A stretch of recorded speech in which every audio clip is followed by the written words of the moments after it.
Music is a big part of Caribbean culture.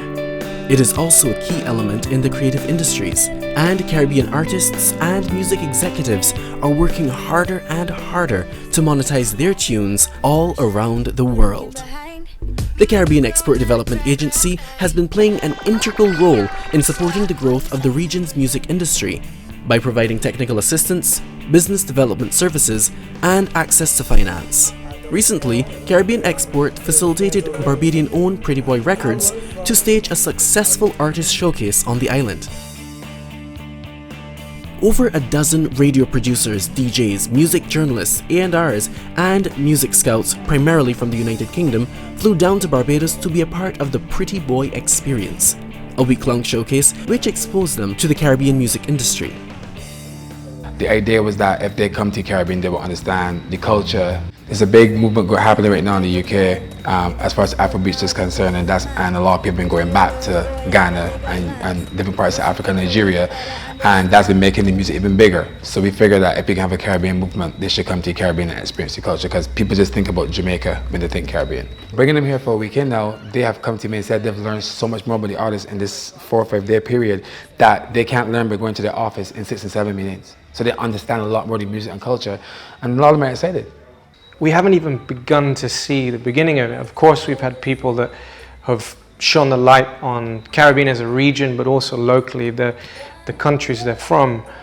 But as the digital age has evolved and expanded, it's opened up a whole new network of opportunities for people.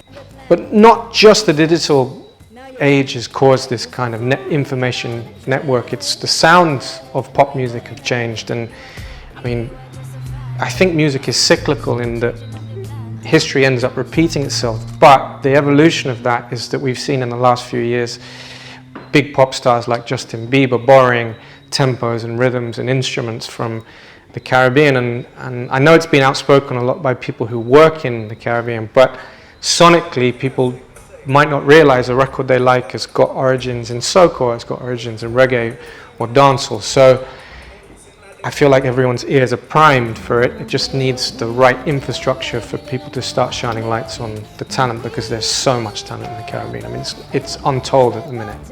Our culture is still very fresh, and we're very close to it, and there's a really amazing scene building, and that's a kind of mix of the British culture with the Caribbean and the African influences of all the people that have come together here. So it's a sound that we're all used to and we love, so it makes perfect sense. There's a whole lineage of Caribbean people in London, which means that the way we speak is influenced by Caribbean people, the food we eat is influenced by Caribbean people, and the music we listen to is also influenced by Caribbean people. The appetite's always been amazing for Caribbean music. I mean, my first job in the music business was tour managing Jamaican roots reggae artists, so my time goes back to there, and my love of music started from loving roots reggae. And I think, in that period when I was growing up, roots reggae was really powerful throughout the whole world.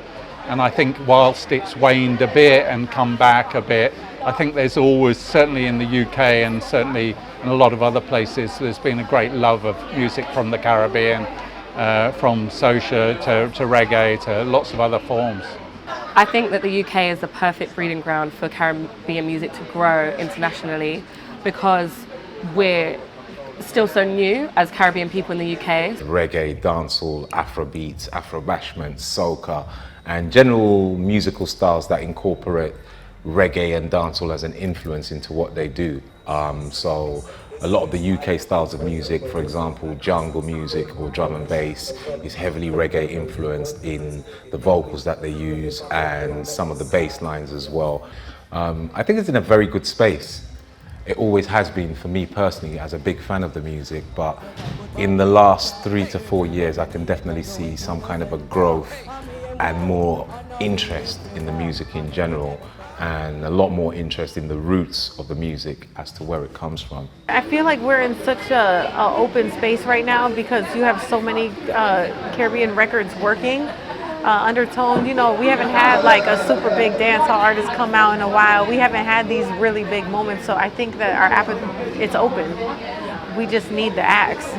And again, it all takes time, development, and space and opportunity to do so. But I definitely think that there's a runway and we're ready to receive. There is huge potential for regional artists to get a substantial piece of the multi-billion-dollar global music industry.